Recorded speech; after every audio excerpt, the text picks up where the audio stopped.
դիմագրավելու համար։ Պարոն Սաղաթելյան, Լուսավոր Հայաստան կուսակցության առաջնորդը առաջարկում է, որ ընդդիմադիրները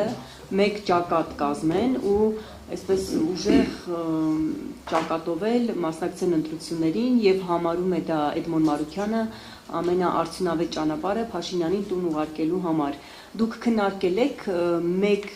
ճակատով մասնակցելու, որ լինի երկու բևեռ, իշխանություն, ընդդիմություն։ Քննարկել եք այդ հարցը ու արդյոք համարում եք, որ դա արդյունավետ է, այդպեսով հնարավոր է տապալել գործող իշխանությանը, դա համարում եք արդյունավետ ճանապարհ։ Ուրեմն մենք այդ հարցը քննարկել ենք,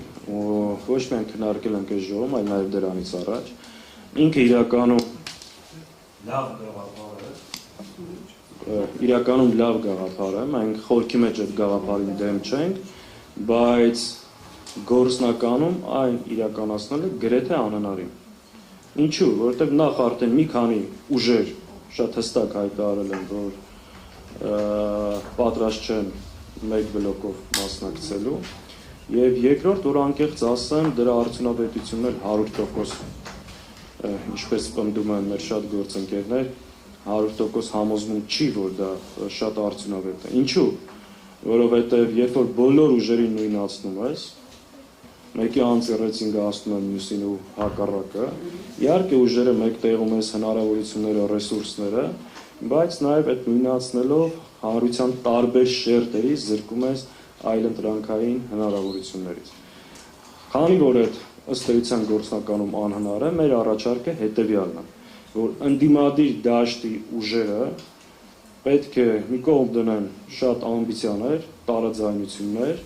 եւ մեկտեղ են իրենց ուժերն ու հնարավորությունները ձևավորեն առնվազն 2, 3, 4 ազդեցիկ բլոկներ, որպեսզի կարողանան նախ շեմը հաղթահարել եւ երկրորդ դրանց էլ ավելի արդյունավետ արդյունք մեր գլխավոր նպատակը այս իշխանության վերարտադրությունը կանխելու համար։ Հետևաբար, քանի որ հնարավորություն չկա մեկ միասնական դաշինքով, առնվազն պետք է ամեն ջան գործադրել մի քանի խոշոր բլոկ ձևավորելու համար։ Սա է մեր մոտեցումը եւ այդ բլոկների հնարավորությունը կա ու արդեն դաշտում մի քանիսը նշմարվում է։